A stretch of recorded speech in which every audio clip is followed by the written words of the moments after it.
Bem-aventurado aquele que não anda no conselho dos ímpios, não se detém no caminho dos pecadores, nem se assenta na roda dos escarnecedores. Pelo contrário, o seu prazer está na lei do Senhor, e na sua lei medita de dia e de noite. Ele é como árvore plantada junto a uma corrente de águas, que no devido tempo dá o seu fruto, e cuja folhagem não murcha. E tudo o que ele faz será bem sucedido. Os ímpios não são assim. São, porém, como a palha que o vento dispersa. Por isso, os ímpios não prevalecerão no juízo, nem os pecadores na congregação dos justos. Pois o Senhor conhece o caminho dos justos, mas o caminho dos ímpios perecerá. Amém. Podem assentar. Eu vou pedir para quem estiver ali no notebook lá atrás, apertar vermelhinho o REC. Ele só está recebendo sinal. E agora, imagino que vai começar a gravar. Ok? Só regula aí para não estourar. Irmãos,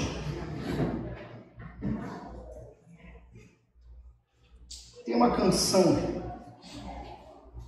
de um grupo chamado Palavra Antiga. Não sei quantos conhecem. Quem não conhece, por favor, conheça. Vale a pena. E eu separei um trecho, ou na verdade o início de uma canção, para abrir esse sermão. A música diz o seguinte: hoje tem guerra, amanhã também. Me preparo para o fronte, eu oro a paz. Hoje tem guerra, amanhã também. Me preparo para o fronte, eu oro a paz. Meus irmãos, do que se trata a vida cristã? Do que se trata a resposta daquele indivíduo que conheceu o Senhor Jesus, que foi impactado pela palavra do Senhor Jesus? Irmãos, não tenham dúvida e não acreditem no que andam dizendo por aí, porque se trata de uma vida de guerra. Se trata de uma vida de guerra. Me lembrou agora, inclusive, um vídeo muito interessante, você pode anotar isso, e procurar depois no YouTube, mas um vídeo do pastor John Piper, que fala exatamente sobre isso. Estamos em guerra. Não há descanso. Você está esperando algum tipo de descanso aqui nessa terra? Deixa eu te dar uma notícia que talvez não vá te deixar tão feliz. Bom, dependendo de como anda a sua fé, lógico, né? Mas estamos em guerra, amanhã também. Precisamos estar prontos o tempo todo, orando a paz. De uma certa forma, é disso, ou esse é um dos temas, dos grandes temas que nós temos em todo o saltério, todo o salmo, todos os salmos, né? Não sei se vocês sabem, mas os salmos, eles são dos livros mais lidos, né? ou do trecho bíblico, o livro bíblico mais lido dentre todos. Só que às vezes podemos cair num erro, num problema, até de interpretação, que é realmente acharmos que os salmos eles estão simplesmente ali, foram arrumados, organizados, e que eles não têm conexão entre eles. Mas todo o saltério tem uma conexão, todo ele está conectado. Eu não sei quantos de vocês sabem disso ou já perceberam isso. Por exemplo, quando nós queremos olhar para uma determinada obra de arte, vamos usar assim, uma tela de arte. Vamos imaginar então que nós temos uma tela enorme ali na parede. Como eu sei qual é o limite da tela? Ou seja, até onde eu observo a tela e aprecio e admiro a tela? O que vocês acham? Até a moldura. Porque depois da moldura é a parede. Então a moldura, ela delimita. A moldura, ela delimita. Das dicas, das orientações para que vocês consigam entender bem os salmos, mas não somente os salmos, qualquer livro bíblico. Qualquer livro bíblico. Inclusive, alguns livros eles são mais fáceis de identificar a moldura, a intenção autoral, do que ele quer falar. Por exemplo, o Evangelho de João, lá para os seus capítulos finais, ele vai dizer que tudo isso escrevi para que você tivesse o conhecimento necessário sobre o Senhor Jesus. Se eu fosse escrever tudo o que ele fez, não haveria livro que coubesse. Ou seja, todos os livros bíblicos têm uma intenção autoral, têm um objetivo. Da mesma maneira os salmos. Como que a gente descobre isso? Olhando para a moldura. Hoje eu não vou fazer o exercício completo da moldura com vocês, porque não é esse o objetivo. Tá? Mas pelo menos nós podemos olhar parte da moldura hoje, para entender do que se trata esse salmo. Ou os salmos e, logicamente, então, o salmo primeiro. O salmo 1. Não sei se vocês sabem, mas os salmos eles são divididos então em 5 livros. Sabiam disso? Em 5 grandes blocos. O primeiro bloco vai do Salmo 1 ao Salmo 41. O segundo bloco, do Salmo 42 ao Salmo 72. Terceiro bloco, Salmo 73 ao 89. O quarto bloco, Salmo 90 ao Salmo 106. E o quinto bloco, do Salmo 107 ao Salmo 150. Todos eles com temáticas próprias, interconectados, que vão fazer conexão com as molduras finais. Quais são as molduras finais? O que delimita? Salmo 1 e 2, o qual o Salmo 1 é o texto de hoje. Ele não é mencionado em nenhum momento do Novo Testamento, inclusive não se sabe quem escreveu o primeiro Salmo. O Salmo 3 começa com o Salmo de Davi. Mas antes nós não sabemos, ou pelo menos o 1, não há nenhum indício de quem possa ter escrito esse primeiro salmo. Então o Salmo 1 e 2 eles iniciam a moldura e os 5 salmos finais eles fecham a moldura. Mas basicamente um tema vai perpassar todos os salmos, que começa então com o primeiro. Os salmos eles têm um objetivo a nos esclarecer. Eles vão falar sobre guerra. Estamos em guerra. Só que ele vai falar sobre uma guerra específica. Uma guerra do ímpio versus o justo. Ou, em outras traduções, o que pode ser chamado de ímpio, também pode ser chamado de criminoso. E aí você pode pensar, nossa, mas criminoso é um termo que talvez possa ser ofensivo. Sim, a Bíblia ela tem o objetivo de ofender aqueles que ofendem o Senhor. Não sei se você sabia disso, mas como que a Bíblia ofende aqueles que ofendem ao Senhor? Dizendo o seguinte: você precisa se arrepender dos seus pecados. E isso é ofensivo para quem é teimoso, para quem não quer se arrepender dos pecados.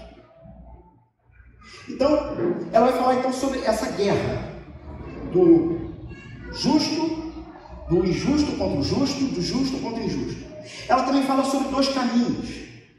E aqui, especificamente nesse primeiro salmo, esses 2 caminhos eles vão ficar muito claros.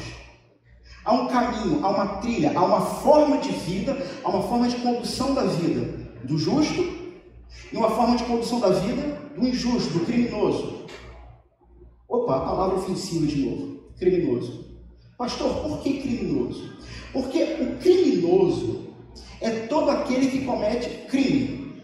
Todos comigo? Sim. E como fica claro aquele que comete crime, ou o crime que ele cometeu? É necessário observar uma lei. O que é o criminoso? Que é o mesmo paralelo de um ímpio. Um criminoso, então, logicamente, é todo aquele que quebra a lei de Deus. E aí você pode perguntar, peraí, mas aí começou a ficar confuso, porque você sempre disse nesse púlpito que ninguém cumpre a lei de Deus perfeitamente. Sim, já disse isso várias vezes. Como você está me dizendo agora que o justo, do qual os salmos vão falar em vários momentos, é aquele que não está quebrando a lei de Deus? E aqui é o pulo do gato da fé cristã. Porque o verdadeiro justo, o maior justo, o melhor justo, aquele que de fato está representado em todo o saltério, é o Senhor Jesus Cristo. Então, o que nós temos aqui é uma guerra de um mundo caído, de um reino caído, o qual a Bíblia vai chamar de império das trevas, lembrando sempre que quando a Bíblia usa o termo império, o que ela está delimitando é qualquer coisa que não seja o reino de Deus é usurpador. Então a ideia de um império é a ideia de um reinado ilegítimo, usurpado. Então ele vai chamar o império das trevas, ou seja, um ambiente que foi dominado por Satanás e seus seguidores e que tomou conta da criação. Mas que ainda lá no jardim, lá em Gênesis 3, houve a promessa de que o próprio Deus ia resolver esse problema com a semente da mulher que haveria de nascer e esmagar a cabeça da serpente. Então, os salmos eles vão falar o tempo todo sobre isso. A luta do justo, do verdadeiro justo, contra os injustos. E é interessante como é que nós vamos ter em alguns outros salmos, e ampliando, a própria palavra de Deus vai deixar isso claro em vários momentos, como que esses injustos, num determinado ponto da vida, hão de ser conquistados. Conquistados por quem? Pelo justo. E aí, a partir dessa conquista, esses que eram injustos, esses que eram impuros, esses que eram criminosos, passam a ser chamados de justos. Porque eles cumpriram a lei? Sozinhos não. Mas porque agora eles vivem dentro do reino daquele que cumpriu a lei e cumpriu perfeitamente. A saber quem? Senhor Jesus Cristo. Disso que se trata. Na verdade, disso que se trata toda a Bíblia. Nunca se tratou da gente, nunca se tratou de nós, mas sempre se tratou da guerra, sempre se tratou dos dois reinos. Santo Agostinho, para os íntimos, ou para quem não é tão íntimo, Agostinho de Hipona, teólogo cristão do quarto, quinto século, ele vai escrever um livro que está indicado também por todos vocês, só é um tijolo, mas chamado Cidade de Deus e Cidade dos Homens. E ele vai trabalhar as distinções dessas duas cidades de maneira belíssima, apresentando, por exemplo, as diferenças de leis dentro desse reino, as diferenças de interesses dentro do reino, desses dois reinos diferentes, o reino de Deus e o reino dos homens, o reino caído. Muito bem. Esse salmo aqui de hoje, o salmo primeiro, ele vai oferecer então uma síntese perfeita de todos esses ensinamentos aqui. Duas estradas que atravessam a vida humana, dentro desse texto, o caminho do justo, o caminho do ímpio, e o texto vai deixar muito claro que diante do Senhor, um não tem comunhão com o outro. Não tem, sabe? Não existe uma terceira via. Ou o sujeito faz parte do reino de Deus, ou ele faz parte do império das trevas. E, como eu sempre gosto de citar, todo mundo fala sobre o apóstolo João, o apóstolo amado, não é isso? O apóstolo doce, o apóstolo afável. Pois é, na sua primeira carta, ele vai dizer que aqueles que não estão em Cristo, que não estão no reino de Deus, são filhos de Satanás. É o apóstolo amado que está dizendo que quem não está em Cristo é filho do diabo. Por isso a necessidade de arrependimento de pecado e segurança em Jesus. Porque, para quem não sabe, alguém pode dizer, mas não há terceira via que está em cima do muro? O muro é do diabo. O cara está em cima do muro, que é de Satanás. Bom, irmãos, Lutero, ele dizia que os salmos são teologia sistemática prática. E isso é espetacular. Isso é espetacular. Porque você tem todo o arcabouço teológico cristão espalhado entre esses salmos, só que ele não é árido, ele não é seco, porque salmos se tratam de emoção expressa. Nós temos aqui dor no saltério, tristeza, raiva, rancor, preocupação, decepção.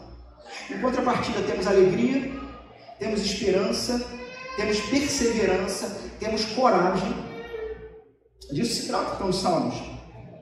João Calvino vai dizer que os salmos são a anatomia de todas as partes da alma, sabe? Emoções presentes no Salmo. E um outro autor, um dos pais da igreja, né, chamado Atanásio, bispo de Alexandria, ele falou uma coisa que é espetacular sobre os Salmos. A Escritura, como um todo, ela fala para nós. Os Salmos falam por nós. A Escritura fala para nós. Os Salmos falam por nós. O que isso quer dizer? Isso quer dizer que dentro da tradição cristã, exatamente por essa percepção, é que sempre se ficou muito claro o seguinte: você não sabe o que orar, leia Salmos. Você não sabe o que cantar, leia Salmos. Um outro pai da igreja também, teólogo, Jerônimo, que viveu entre 342 e 420 depois de Cristo, ele vai descrever o Salmo 1 como um prefácio inspirado pelo Espírito Santo. Ele compara então esse primeiro Salmo a uma grande porta de um edifício inteiro, do qual o Espírito Santo é a chave para essa grande porta. Então, irmãos, dediquem-se também à leitura dos Salmos. Muito bem, vamos entender então esse Salmo primeiro. Eu creio que hoje nós só vamos trabalhar o verso 1 e 2. Até porque ainda temos a apresentação dos novos membros, ainda temos a mesa do Senhor, né? E eu não... Irmãos, então, qual é a moldura de forma geral? Falei dos dois reinos, falei do justo, do ímpio. Quando a gente olha, o som está rolando um pouquinho, quando a gente olha para o Salmo 1, como que ele começa?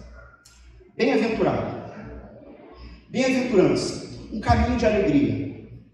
Quando a gente olha para o final do Salmo 2, como que ele termina? Também com bem-aventurado.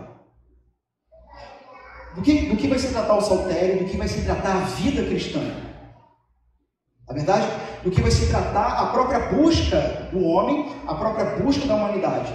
Por uma bem-aventurança, por uma determinada alegria, ou por um caminho de alegria. Interessante demais isso.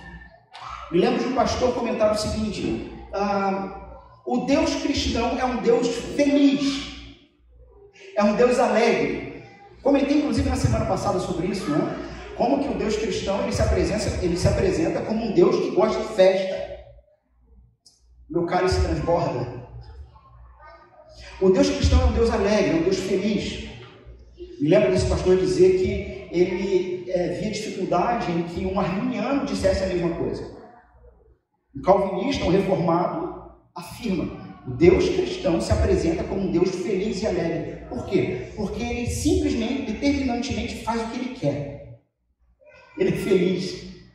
Ele tem o poder para levar a efeito todos os seus planos, sem que nada nem ninguém absolutamente possa segurar a mão dele. Ele é feliz. Enquanto que a faceta que a teologia arminiana apresenta é um Deus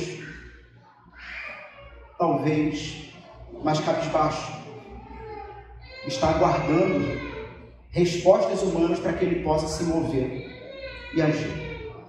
Partindo então do ponto que o Deus cristão é um Deus feliz, é um Deus alegre, e que ele criou o homem à sua imagem e semelhança, há na própria humanidade uma necessidade de alegria, uma necessidade de bem-aventurança, uma necessidade de uma razão de existência que o preencha de maneira em que ele fique satisfeito, sabe? Então, quando se fala dessa bem-aventurança ou dessa alegria, se fala de um caminho, de um trajeto de preenchimento, de preenchimento alegre, de preenchimento feliz. E a pergunta é, bom, por que a humanidade precisa disso? E por que você está dizendo, então, que o saltério, na verdade, toda a Bíblia vai tratar disso? Porque esse é um dos grandes problemas da humanidade. Ou, talvez, poderíamos resumir como um grande problema da humanidade. Qual é o seu problema? Eu já fiz essa pergunta aqui várias vezes, em cultos passados, em momentos passados. Qual é o seu problema?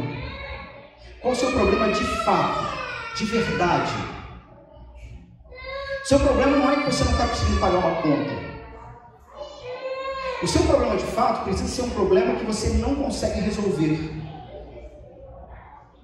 Se tiver com problema de conta, né, procura aí o Sérgio ou o Guilherme, eles podem orientar, ou o Israel, né, que trabalha no mercado financeiro. Qual é o seu problema? O seu problema e o meu problema é o fato e a realidade de que nós iremos morrer. Está rodando o som. E eu te pergunto, é possível, de verdade, é possível ser feliz e viver uma vida feliz, sabendo que a realidade da morte está batendo no seu ser, todos os dias, ao se deitar, sem ter a menor garantia que você vai abrir os olhos? Me diga, que garantia você tem de que você vai se deitar hoje e que amanhã você vai abrir os olhos? Você, sozinho. Como é possível ter uma alegria ou viver de forma plena e alegre, sabendo dessa realidade? Pois é, a Bíblia vai dizer que isso é uma realidade humana e que todos os seres humanos estão procurando suprir essa falta ou indo atrás dessa alegria, dessa realidade. Só que ela vai deixar claro que o grande problema é que os criminosos, aqueles que vivem deliberadamente em oposição ao Deus Criador e à palavra dele, os criminosos, os ímpios, estão procurando suprir as necessidades da vida nos lugares errados, da forma errada. E ela então vai orientar. Você quer de fato estar satisfeito? Você precisa ouvir sobre uma história de um homem que foi apresentado como o Messias, o Cristo, e que ele venceu aquilo que você não tinha como vencer. E ele está dizendo o seguinte: a partir da realidade, Jesus diria, a partir da realidade da minha vitória contra a morte, aqueles que estiverem comigo no meu reino podem se considerar bem-aventurados, felizes. Por quê? Porque o seu rei venceu a morte. Se ele venceu a morte, irmãos, aqui comigo, vamos lá. Pensa aqui. Lembra que eu perguntei para você qual era o seu problema? Eu falei que o seu problema de verdade era a morte. E agora eu te dei a boa notícia, o evangelho de que Jesus é o Filho de Deus, que te substituiu na cruz, morrendo e ressuscitando 3 dias depois, vencendo a morte, dizendo: se você estiver comigo pela fé, você também venceu a morte. Diante dessa realidade, para e pensa por um instante. Tu está com um problema de verdade? Tu não tem problema se você é crente. Se você for cristão, sabe, não tem mais morte. Você pode sorrir. É interessante então como que isso vai ser apresentado para a gente. Bom, temos nesse salmo então o caráter de um justo, um caráter ou o caráter daquele que foi colocado por Deus dentro do seu reino. Ou seja, o que ele faz, esse justo faz, e o que ele não faz. E nós vamos ver aqui algumas progressões interessantes. É que esse homem, ele está caminhando, ele está em marcha, sabe? Ele não está parado, ele não está estagnado. E mais, ele não anda no conselho dos ímpios, ele não para com os que estão andando no pecado, e ele não vive na comunidade dos escarnecedores. Duas questões precisam ficar claras para a gente começar.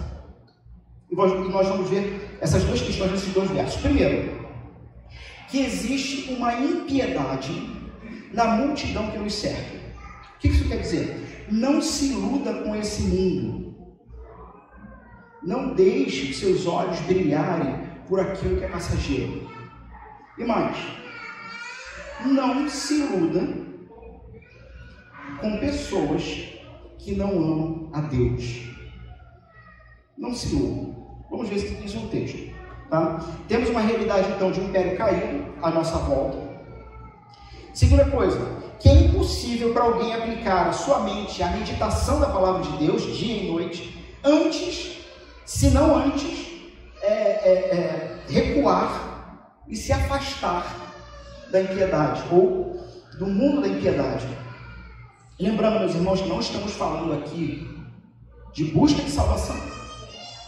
Estamos falando aqui de santificação. Estamos falando aqui que o justo, o cristão, é aquele que tem uma vida intencionalmente construída para, com alegria, responder a Deus. Eu gosto muito disso, meus irmãos, de pensar nessa ideia. Viver uma vida em que, com alegria, respondamos a Deus. Hoje pela manhã nós tivemos a nossa reunião de oração online, aquela que acontece uma vez por mês, né? Aconteceu hoje pela manhã. E tivemos uma dinâmica diferenciada hoje, trazida então pelo Israel, que conduziu a reunião de hoje. E ele nos trouxe uma coisa que eu achei espetacular. Você já parou alguma vez para orar, tão somente para agradecer? Só agradecer. Irmãos, fazer isso em grupo é uma expressão que traz alegria e contentamento por vermos Deus agindo na vida dos nossos irmãos. E às vezes até mesmo de forma muito mais poderosa do que age na gente. Mas o quanto nos alegramos em ver Deus agindo na vida dos nossos irmãos. Tivemos essa experiência hoje pela manhã. Você que abriu o Zoom e ficou com preguiça de entrar, perdeu o momento. Perdeu esse momento. Porque foi espetacular. Porque é diferente de pedir, onde estamos numa santa expectativa de que Deus atenda, quando agradecemos, estamos publicamente confessando a ação dele. E isso é espetacular.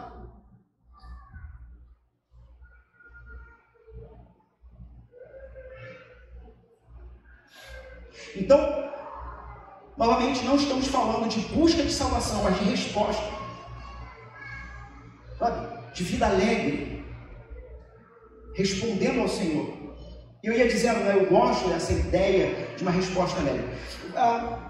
Muitos de nós, né, talvez se não todos nós, já vimos aí algum vídeo aí no YouTube ou no Instagram, aqueles vídeos engraçadinhos de gatinho, cachorrinho ou nenenzinho fazendo alguma coisa. Quem nunca? Você já viu algum vídeo desse? Em que alguém na tela começa a rir de boca cheia, aberta, e você ri junto? Isso já aconteceu com você? Percebe como é muito natural ao ser humano responder com um sorriso quando alguém ri de volta? O bem-aventurado é aquele que está construindo uma vida de resposta a Deus, que quando olha para Deus, Deus está sorrindo. Irmãos, se Deus está sorrindo para você, como é possível você conduzir uma vida nessa terra em que você não esteja sorrindo de volta e retribuindo para Ele sorrindo? Porque é natural a nós sorrirmos para quem sorri para a gente. Talvez uma das grandes dificuldades sua seja saber se de fato Deus está sorrindo. Vamos ao texto. Bom, o texto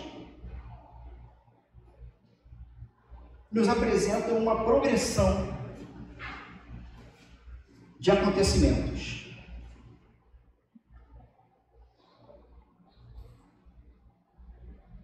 Bem-aventurado é aquele que não anda no conselho dos ímpios, não se detém no caminho dos pecadores, nem se assenta na roda dos escarnecedores. Pelo contrário, o seu prazer está na lei do Senhor, na sua lei medita de dia e de noite.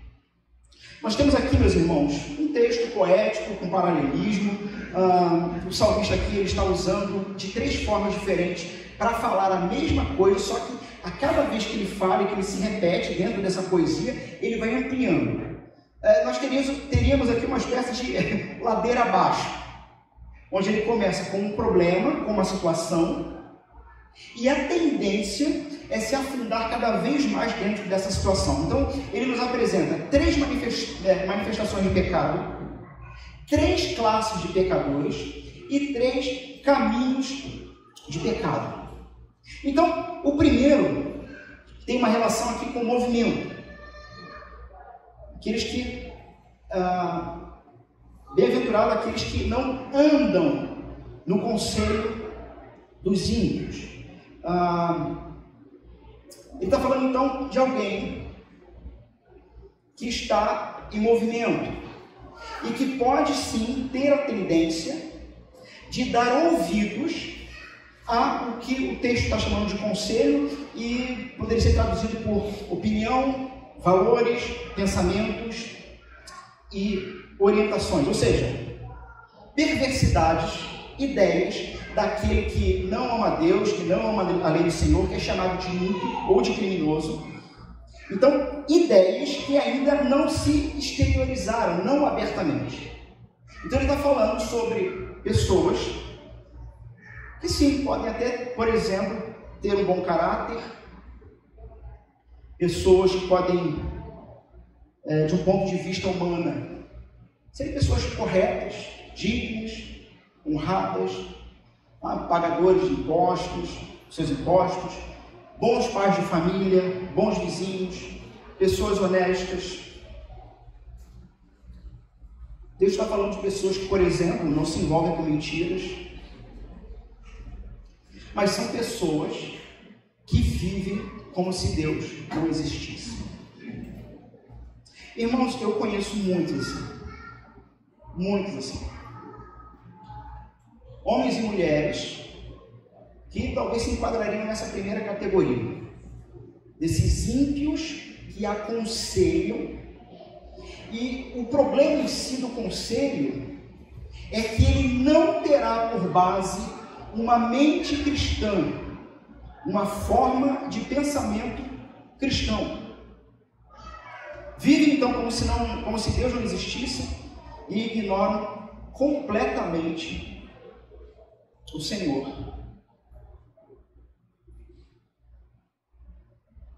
O pior, meus irmãos, é que nós podemos ter esse tipo de pessoa dentro da igreja.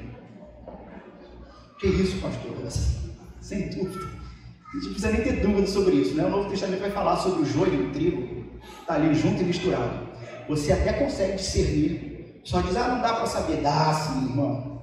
Come 1 quilo de sal para a pessoa, tu descobre rapidinho se é joio ou trigo. O que você não pode fazer é arrancar, para não arrancar o trigo junto. Mas está lá.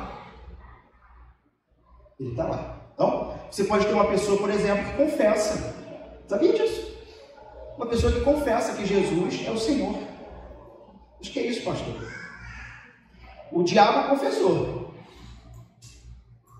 Inclusive, no Evangelho de Marcos, foi o primeiro a publicamente dizer que Jesus era o Senhor. Filho de Deus, já vieste tão cedo nos atormentar.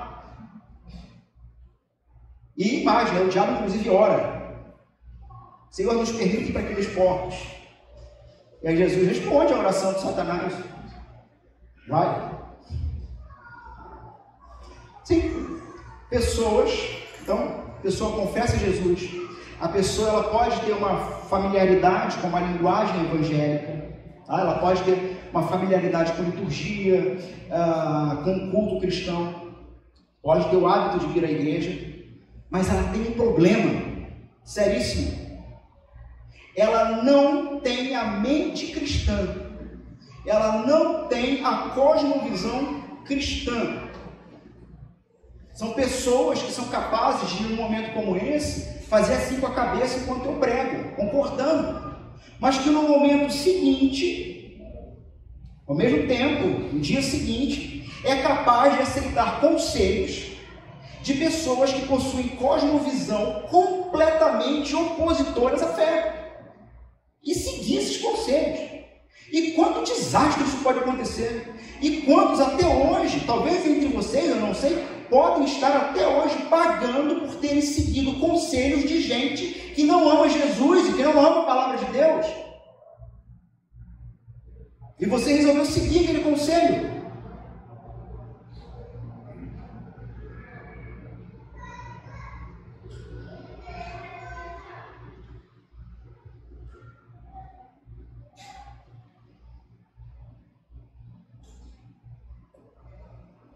Nós temos vários exemplos na Bíblia sobre conselhos ímpios que deram desastres. Eu vou citar apenas um.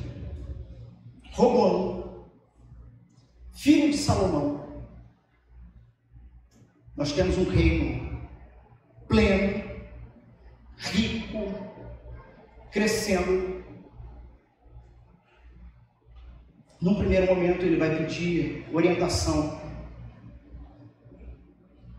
aos mais experientes da corte, aos conselheiros, os antigos conselheiros de seu pai. Os conselheiros então lhe dão os conselhos. Mas no momento seguinte, talvez um coração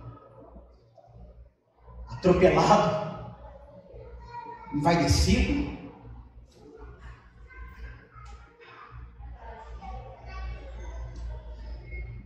estou tentando usar uma palavra para não ofender aqui o Roboão.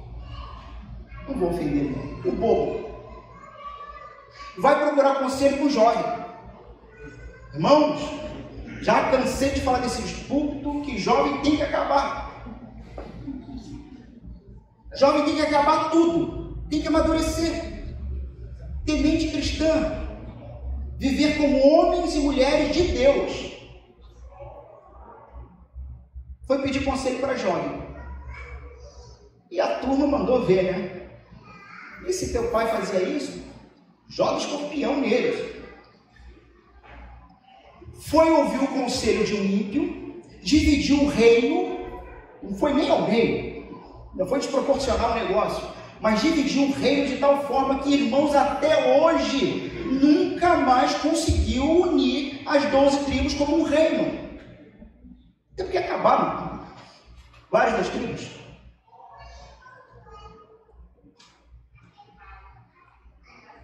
Irmãos, então, triste é viver segundo o conselho dos ímpios. De vez em quando eu apresento uma posição minha, como pastor, em relação a alguns temas. Política, psicologia. Irmãos, o meu problema com o psicólogo é quando pais loucos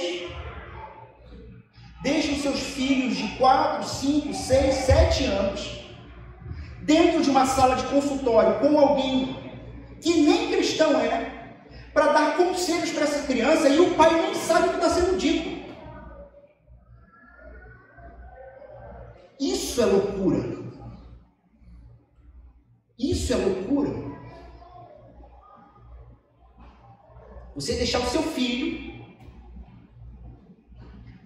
né? Lógico, havendo um trauma, uma coisa de fato, é outra questão.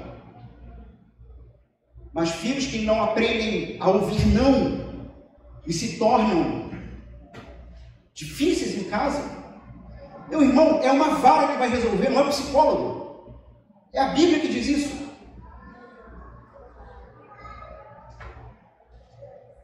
Sabe?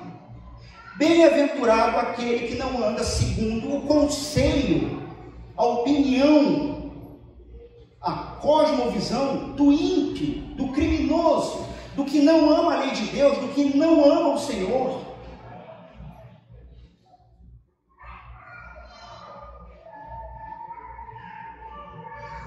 Quantos e tantos aí, nesse período de política, se perderam nesse negócio. Tivemos notícia agora de tarde de uma confusão terrível em Brasília, não sei como vocês estão sabendo. Que coisa terrível.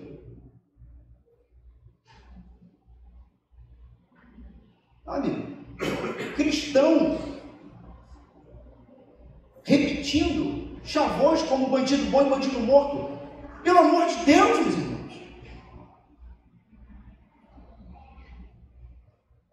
Ou, quando não, chavões da esquerda. Também. Meu corpo, minha regra. Aí tem que ouvir de Deus, criação dele e regra dele. Muitos estão sofrendo hoje por ter buscado conselhos de pessoas cuja mente e coração não se alinham com o Senhor. Provérbios 12, versos 5 e 6 vai dizer o seguinte: os planos dos justos são retos, mas o conselho dos ímpios é enganoso. As palavras dos ímpios são emboscadas mortais, mas quando os justos falam, há livramento. Irmãos, eu não estou dizendo aqui, também não é essa a ideia do texto, de que uma pessoa que não seja cristã não possa te dar um bom conselho. Não é essa a ideia. Mas é a questão de que em determinados momentos decisivos da vida, você tem que saber quem você busca para te orientar. Sabe? Qual igreja frequentar? Em que escola talvez procurar? Botar os filhos? E por aí vai. O segundo momento, então, já é um momento de paralisação. O sujeito estava sondando com pessoas e conduzindo a vida a partir de conselhos e opiniões que o texto vai mostrar como que gradativamente determinados conselhos e opiniões vão levar ladeira abaixo e que o justo não faz isso. O segundo, então, fala de uma vereda, um trilho, uma trilha, um caminho. Só que ele vai falar agora que o movimento para, ele cessa. Aquilo que estava somente no campo mental, sai do campo mental e vai para o campo de ação. E agora, ele muda o termo, já não são mais ímpios, agora ele está chamando deliberadamente mesmo de pecadores. Qual é a diferença? A diferença é que os ímpios, da primeira frase, eram aqueles que, como eu disse, podem até ser boas pessoas, mas a sua forma de conduzir a vida não parte de um pressuposto bíblico. Deixa eu tentar dar um exemplo aqui. A pior coisa que você vai fazer na sua vida, em relação, por exemplo, ao seu casamento, é procurar orientação com quem não é cristão. Ah, pastor, mas ele é psicólogo. Piorou. Se ele não for cristão, piorou. Piorou. Você está fadado ao divórcio. O que eles querem é isso, eles querem mesmo. Esse segundo movimento, ele sai da ideia, apenas do campo da ideia, para agora entrar num campo em que deliberadamente pessoas conhecem a Deus, mas afirmam: não vou obedecer. Esses são os pecadores no texto. Aqueles que eles de fato são atrevidos para pecar. Eles querem pecar. E o texto está dizendo então o seguinte: você não anda. Deixa eu pegar o texto aqui. No conselho dos ímpios. Não para no caminho, na trilha. É interessante como o texto parece que ele faz aqui uma jogada de um trocadilho. Porque antes ele estava dizendo: olha só, você não anda no conselho a partir dos pensamentos de quem não é cristão. Você não para. E a ideia de parar aqui, veja, você não para na trilha, você não para no caminho. Ou seja, a ideia é que quem para, ele continua andando, só que ele agora deixou de apenas seguir pensamentos maldosos, não cristãos, contra a palavra de Deus, para agora entrarem deliberadamente numa trilha de ação pecaminosa.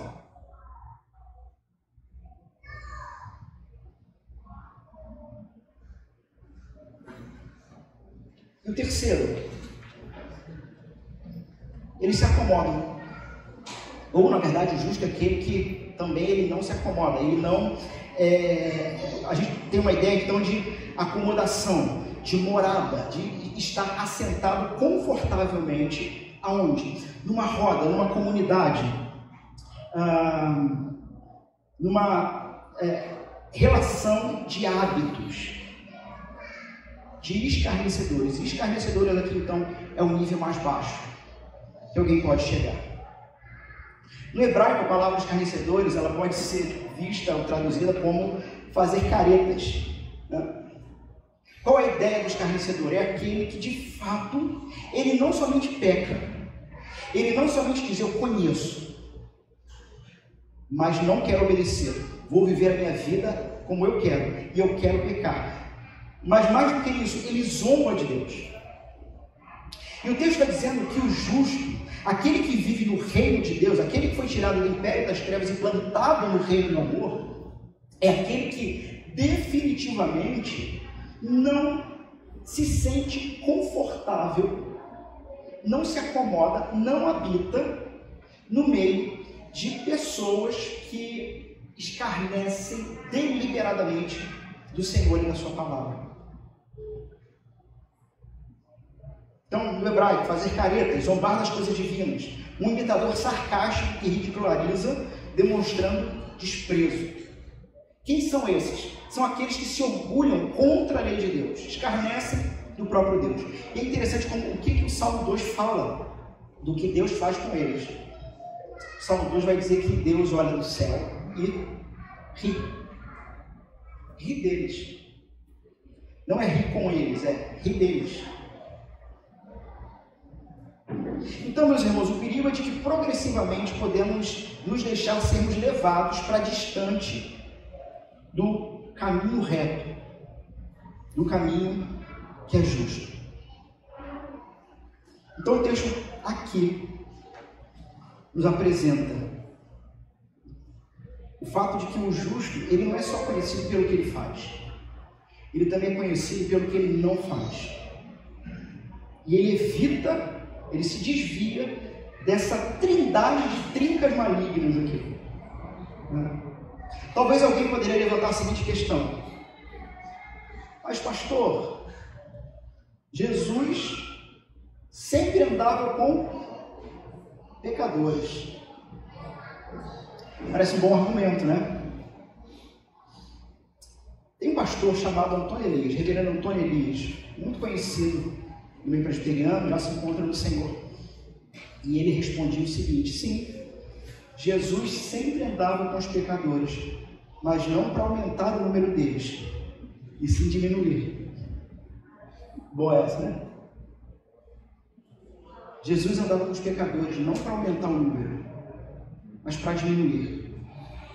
O ponto é que nós não podemos esquecer que fomos chamados pelo próprio Cristo para uma missão específica, que é ir atrás dos pecadores, dos criminosos, dos injustos, e lhes apresentando o poder do Evangelho do Senhor, eles serem convertidos ao Senhor. Então, irmão, como é que, se eu preciso trazer pecador para Jesus, eu tenho que andar também com quem? Com os pecadores. Só que não para se tornar um. E aqui está o grande detalhe da coisa, mas para diminuir o número desses pecadores.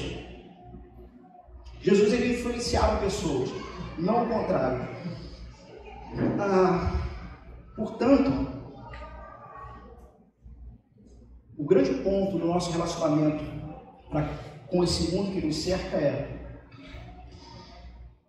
você está sendo moldado a maneira de pensar e viver, ou você está sendo sal e luz? Você está sendo aquele que retarda o apodrecimento e dissipa as trevas. E aí o verso 12 ele vai dizer: olha, pelo contrário, o justo, ele não está nessa trilha, ele não está nesse caminho, esse não é o caminho daquele que está no Senhor. Ele conduz a sua vida a partir da palavra de Deus e não da palavra de homens que não amam a Deus. Ele constrói a sua vida a partir da vida do Senhor e não a partir da vida de pecadores. E tem zelo, santo temor pelo Senhor e oposição aos zombadores. E o 2, verso 12, ele diz: pelo contrário, aonde está o seu prazer? Onde está o seu desejo? Na lei do Senhor. Irmãos, prazer aqui é muito mais, prazer aqui no texto, ele tem a ver com deleite. Deleite. A palavra aqui ela tem relação com o seguinte: é o que eu quero. E talvez aqui nasce um grande abismo, uma grande diferença entre quem de fato se encontra no Senhor Jesus e quem é fariseu. Onde está a diferença? O que se encontra seguro no Evangelho de Jesus, salvo no Senhor, pelo menos aos olhos públicos, ele e o fariseu terão aos olhos públicos atitudes iguais. Evitam o pecado, amam estar no culto, participam da ceia, são fiéis nas contribuições, foram batizados, alguns até quando criança.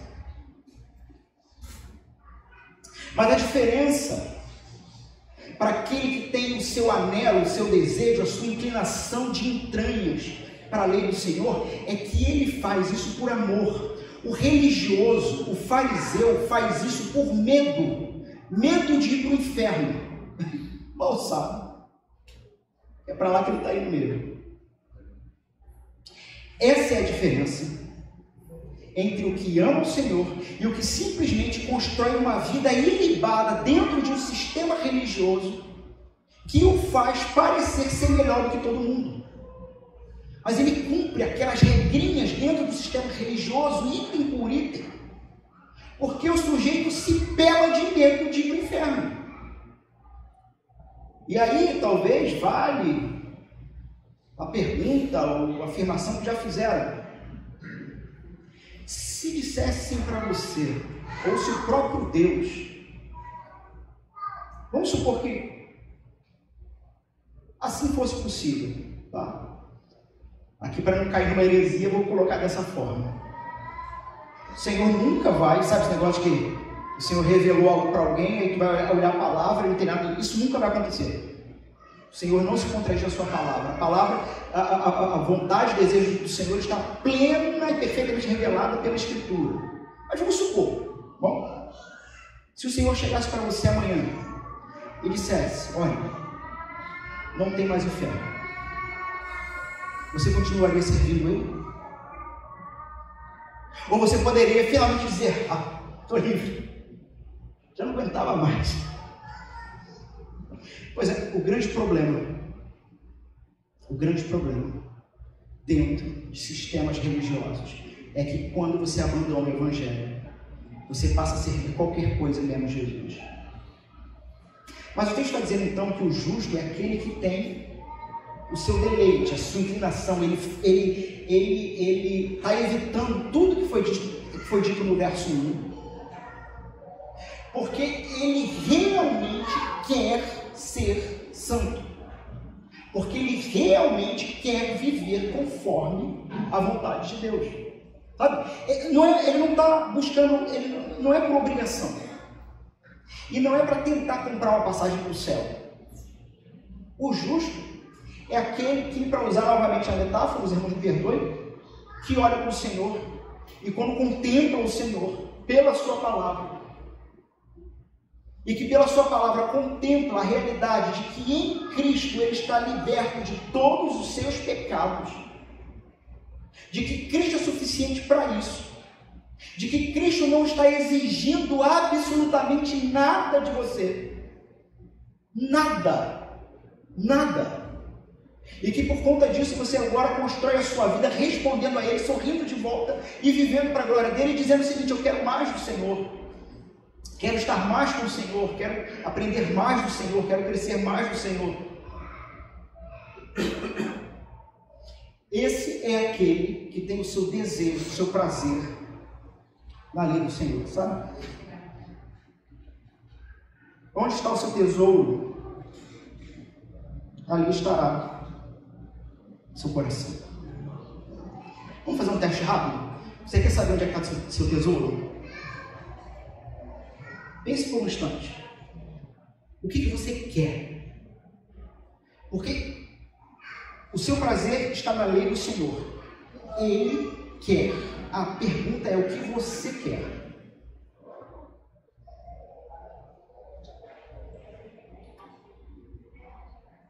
Sabe como descobrir o que você quer?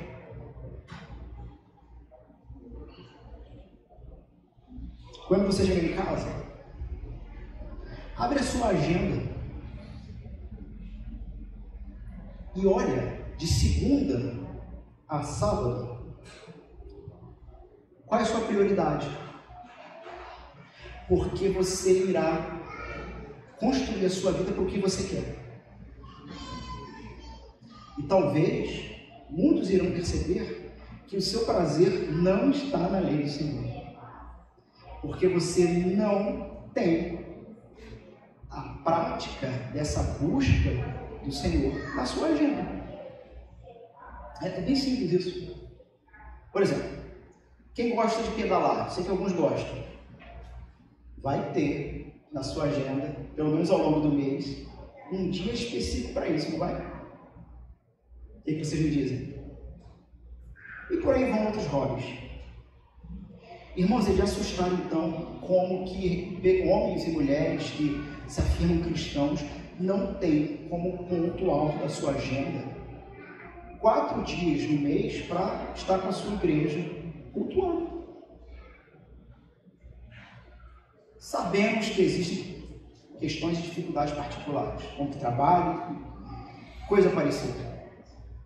Mas, novamente, ao contrário do caminho do ímpio, o caminho do justo é um caminho em que ele intencionalmente constrói para se deleitar no Senhor.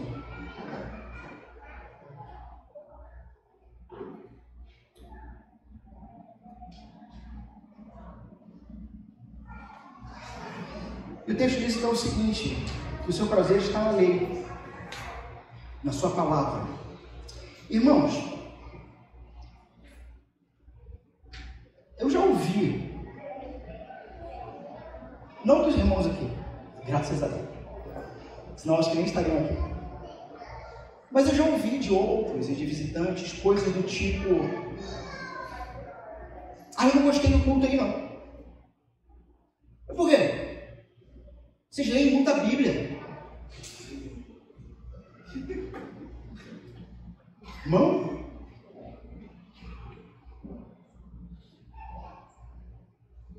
Já teve gente que falou isso aqui, parece até uma igreja católica. Mas por quê? Porque o pastor lê uma coisa, a igreja responde: irmão, está lendo a Bíblia.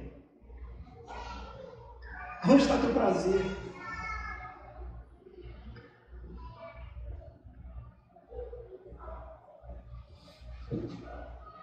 Me lembro de uma determinada funcionária da farmácia uma vez que falou algo parecido, da igreja dela. Lá, filha, como é que é o culto lá? Não, lá são 2h30 de culto. E a palavra, como é que é? Não, lá o pastor fala muito. É mesmo? Quanto tempo ele prega? 30 minutos. Ele fala muito. Pois a gente tem que cantar mais. Tinha uma frase aqui rodando na tela antes do culto começar.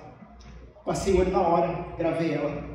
Uma frase do Paul Washer. Eu não vou lembrar exatamente, mas ele diz alguma coisa do tipo: uma geração fraca de cristãos que vivem sua fé a partir de músicas mesquinhas, de músicas frívolas, de músicas que ficam se repetindo e criando um ambiente de histeria. Isso já é acréscimo meu, não é do Paul Washer.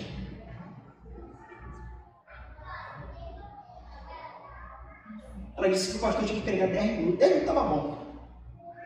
Para a gente poder cantar mais.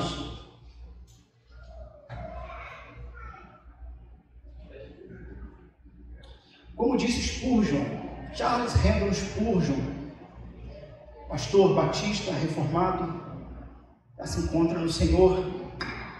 Ele diz o seguinte: para o ímpio, o bom sermão é aquele que, quanto mais curto, melhor.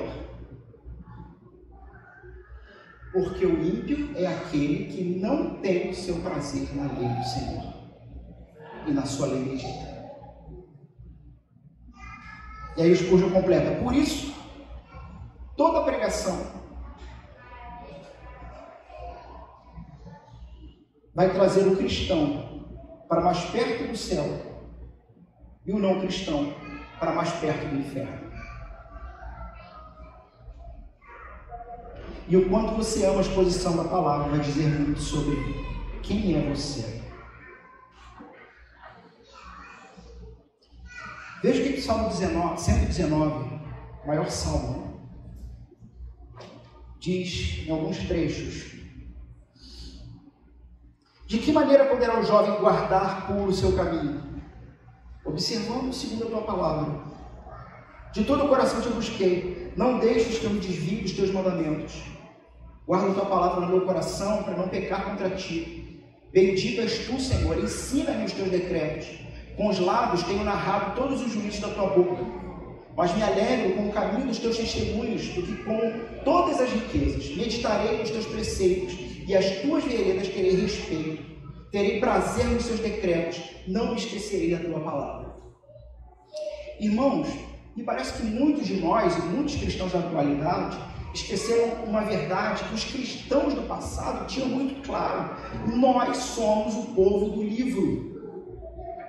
Nós não somos o povo da música, nós não somos o povo do teatro, nós não somos o povo da festa, do retiro. Porque vocês sabem que tem crente que vive de retiro, né? Vai para o retiro, 3 semanas depois já apagou o fogo, precisa de outro, para revigorar supostamente a fé. Nós somos o povo do livro. Antigamente chamavam isso de Bíblia. Vocês lembram? Ainda chamam assim, eu não sei. Antigamente isso era muito comum. Ah lá, acho que os mais jovens não sabem disso, né? Mas era assim. Era assim que nós éramos ofendidos na escola. E não chame ele não. Vai azedar. Por quê? Porque ele é Bíblia. Nós somos o povo do livro. Irmãos, o quanto temos hoje de recursos, sabe, de livros, mídias, cursos, conferências, estudos, e ainda assim somos o povo, ou estamos numa geração que menos lê, que menos estuda, que menos tem acesso. E ainda assim, quando lê, lê empurrado. Sabe o cara que lê e não entende nada? Por quê? Porque escolheu a pior hora para ler. O momento em que a mente estava mais cansada, para dizer que leu.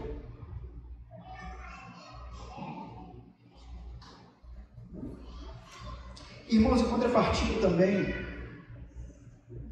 se isso precisa ser uma realidade para a nossa vida, esse deleite pela lei, pela palavra de Deus, precisamos aprender a valorizar aquilo que nós, como igreja, preparamos para os irmãos.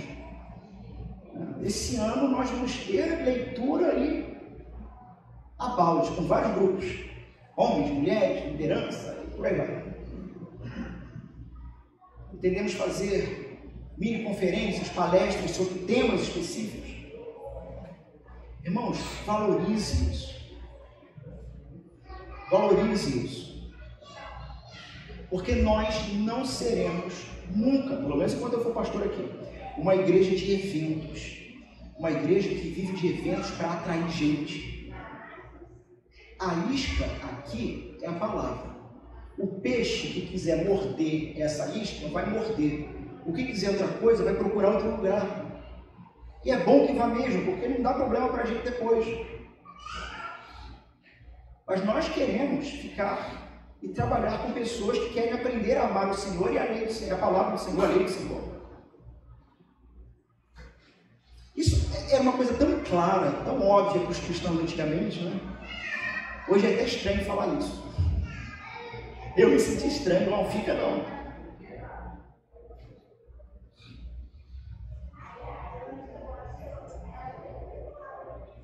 O grande problema é que se você tentar viver e manter sua fé através de eventos, isso é pueril. E não vai ser esse o local. como a gente tem brincado aqui esses dias, né? Pastor, tem culto jovem na sua igreja? Tem. Domingo à noite. Pastor, tem culto das mulheres na sua igreja? Tem. Domingo à noite. E os adolescentes? Quando que eles cultuam? Domingo, 18 horas. É o culto da igreja ao Senhor. Então ele medita na sua lei de dia e de noite. E eu vou fechar aqui, apenas trazendo o que significa esse meditar aqui. No hebraico, nós temos uma ideia, ou poderia ser uma tradução de murmurar. Murmurar é aquela ideia de uma leitura cantada e reflexiva. Tá? Não é aquela ideia de meditação, de esvaziar a mente, ficar... Não, não é isso. Mas tentem imaginar literalmente, sabe? O judeu ou o cristão, aqui no Antigo Testamento ainda, né? O israelita, em que ele ficava durante o dia, tu via, de repente, ele quieto num canto e baixinho, os lábios mexendo. Ele murmura, e a murmura aqui não é num sentido negativo, tá? Mas é essa ideia de uma reflexão que está nos seus lábios o tempo inteiro. E você está recitando, quase que cantando o texto, e meditando, e refletindo.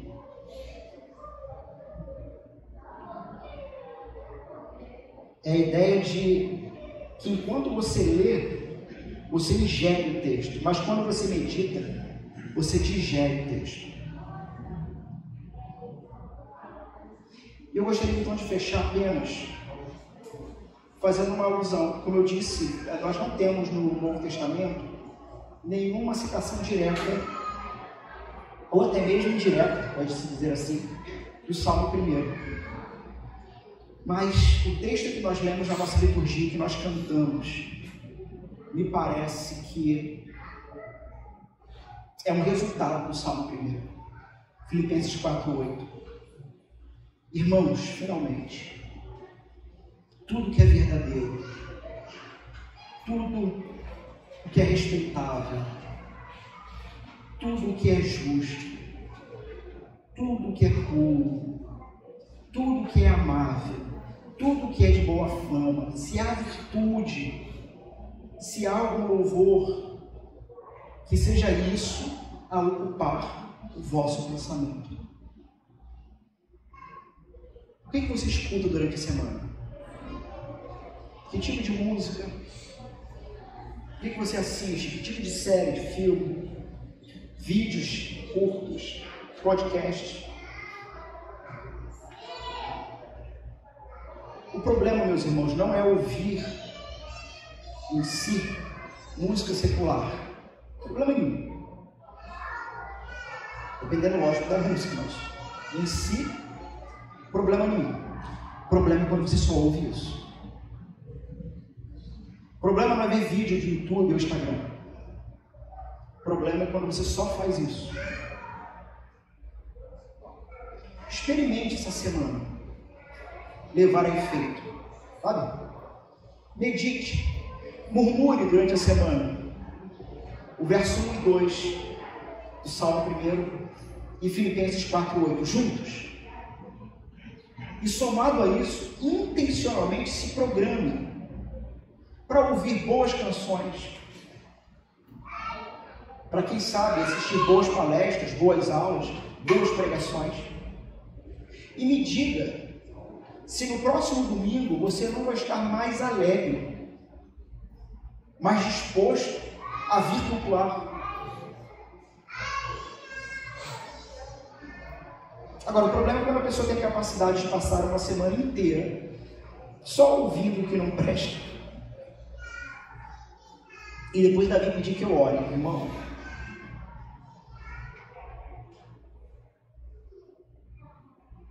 Ou outro que diz: pastor, eu não entendo nada da Bíblia. Claro, você não lê. Não vai entender. Então que seja uma semana desafiadora. 3 aplicações rápidas. Para o não cristão. Só que ser crente é bom demais. É ser feliz. É não ter medo mais da morte. É ter de fato prazer. Um prazer que não é compreendido humanamente. Mas você precisa se arrepender dos seus pecados e crer que Jesus é o único suficiente para te perdoar os pecados e te dar paz com Deus. Para o religioso, se arrepende, abandona a proposta de se achar melhor do que outras pessoas, porque supostamente o seu serviço religioso é mais próximo da Bíblia do que o do outro. Não é esse o ponto. Se arrependa de pensar que cumprir regras é o que faz Deus sorrir para você. Porque você está substituindo Jesus pelas suas regras. E para o convertido a Jesus, viva feliz com o Senhor, sabendo que Ele está te conduzindo na vereda do justo e está produzindo no seu coração, dia a dia, domingo a domingo, prazer e deleite na lei do Senhor, na palavra de Deus. Amém? Vamos fechar nossos olhos e ter um breve momento de silêncio e reflexão.